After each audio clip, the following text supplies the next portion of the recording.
បាទអរញ៉ាំសូមជម្រាបសួរដល់បងប្អូននៅក្នុងបណ្ដាញ social media ទាំងអស់នេះយើងត្រឡប់មកវិញតកតងទៅនឹងការសិក្សាអំពី slide ដែលនិយាយពីការវិភាគទៅលើអាជីវកម្មដោយប្រើការហៅថាជា Pestle បាទ Pestle ជានៅក្នុងមេរៀន Pestle នេះគឺជាការវិភាគអំពី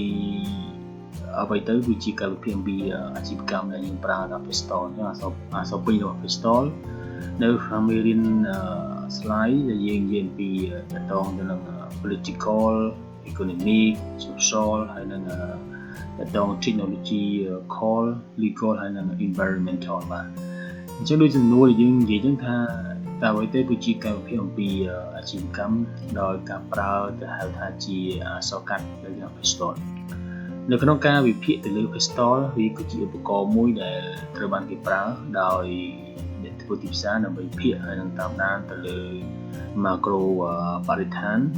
ដែលមានផលប៉ះពាល់ទៅដល់អង្គភាពទាំងមូលបាទនៃពេញរបស់ Pestle ដែលយើងនិយាយអំពី political វាសំដៅទៅលើការវិភាគអំពីនៅក្នុងកត្តានយោបាយនៅក្នុងប្រទេសហើយទី2គឺយើងនិយាយពី economic ជាអក្សរ E ហ្នឹងគឺនិយាយពីសេដ្ឋកិច្ចចំណែក social និយាយពីសង្គមចំណែក technology គឺនិយាយអំពីបច្ចេកវិទ្យាហើយទី5គឺ legal ដែលនិយាយពីច្បាប់ភាពស្របច្បាប់ហើយតកតទៅនឹង economic គឺស្ថានភាពតកតសេដ្ឋកិច្ចបាទហើយនឹងគេហៅថាជាតែប៉ុន្តែ E កន្លែងនេះគឺសំដៅទៅលើ environment ទេបាទមិនមែនជាបាទខ្ញុំសូមដូរបន្តិច E កន្លែងនេះគឺ environment បាទតកតនឹង environment មិនមែនជាទេបាទ environmental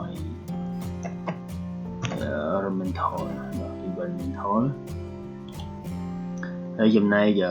ចុងក្រោយនេះគឺយើងនិយាយអំពីតកតង political factor ដែលនិយាយពីកត្តា factor នេះគឺច្រើនទី1គឺយើងនិយាយពី political factor ហ្នឹងគឺនិយាយពីគឺជាចំណុចសំខាន់មួយដែលយើងត្រូវការវិភាគទៅលើទូទីរបស់រដ្ឋាភិបាលនៅក្នុងសេដ្ឋកិច្ចពូទៅគឺថាតើរដ្ឋាភិបាលអាចចូលអន្តរាគមន៍នៅក្នុងសេដ្ឋកិច្ចកម្រិតណាដែលវាពាក់ព័ន្ធទៅនឹងចំណុចដែលយើងមើលទៅលើគោលនយោបាយរបស់រដ្ឋាភិបាលហើយស្ថិរភាពនយោបាយក្នុងប្រទេសហើយនឹងអាចស្ថិរភាពនៅក្នុងទីផ្សារក្រៅប្រទេសដែលជាគោលនយោបាយមួយជាពាណិជ្ជកម្មអន្តរជាតិហើយជាគោលនយោបាយដែលជាសារពើពន្ធច្បាស់ការងារហើយនឹងគោលនយោបាយដែលជាពាណិជ្ជកម្មជាដើមអញ្ចឹងពេលខ្លះយើងធ្វើតកតង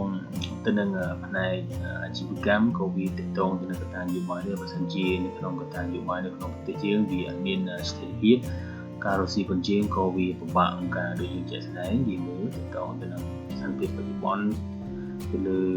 នយោបាយបញ្ជាគឺយើងមានផលលំបាកពេលខ្លះទៅយើងតកតងជាមួយច្រើនអញ្ចឹងនៅក្នុង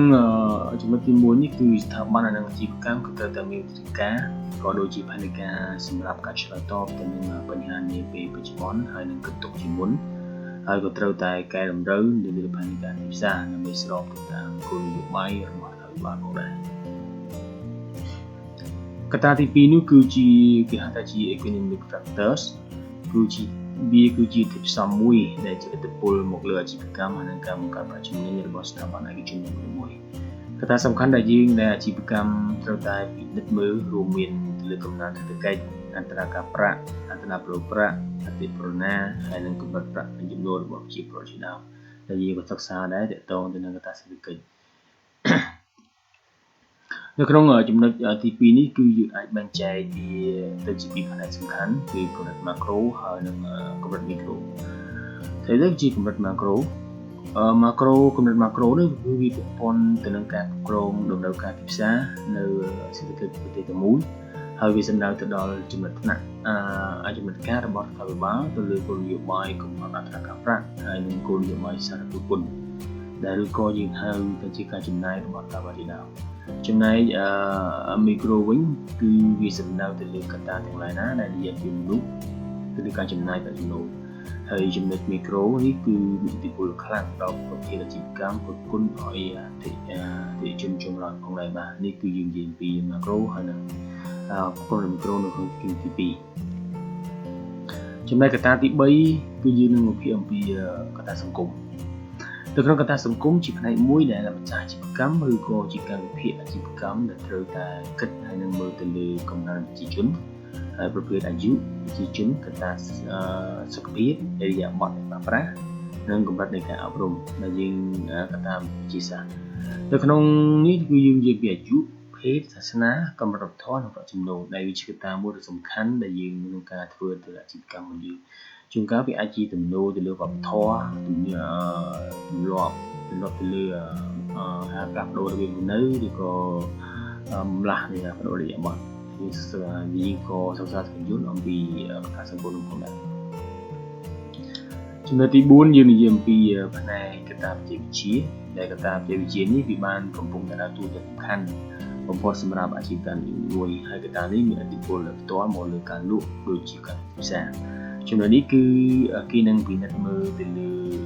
បំលាស់ដូរនៃបច្ចេកវិទ្យា digital ឬក៏តាមទូរស័ព្ទប្រព័ន្ធស្វ័យប្រវត្តិបដកម្មនិងការជឿនិងការវត្តជាដើមដោយសារតែនាពេលបច្ចុប្បន្ននេះគឺយើងការទៅទីផ្សារវាមានទូលំទូលាយដោយសារតែយើងផ្នែកប្រើ digital តែនៅក្នុងផ្នែក digital នេះអ្នកគ្នាក៏ត្រូវមានជំនាញក្នុងការប្រើប្រាស់ទៅលើការធ្វើទីផ្សារដែរដោយសារ digital គឺយើងអាចប្រើទៅលើប្រព័ន្ធ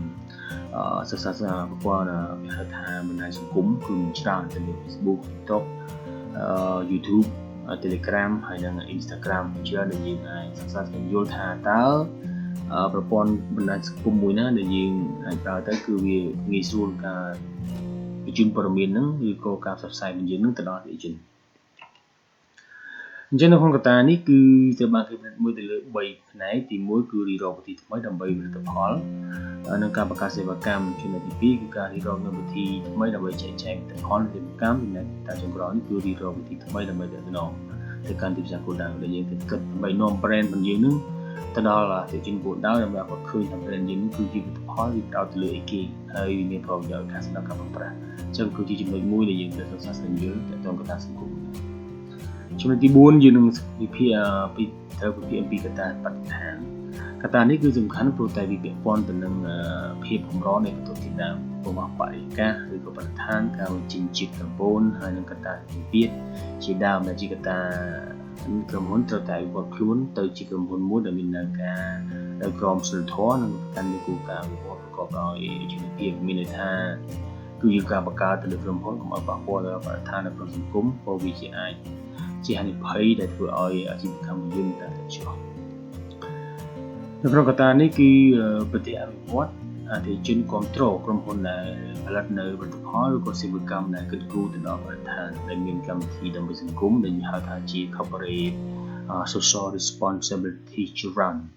ហើយមុននឹងការចាប់ផ្ដើមអាជីវកម្មការប្រើប្រាស់ Pestle គឺជារឿងដែលចាំបាច់មួយដើម្បីធានាបានថាអាជីវកម្មរបស់យើងនឹងគឺបើដំណើរការមិនប្រឈមមុខទៅនឹងបញ្ហាច្រើនអញ្ចឹងដូចជា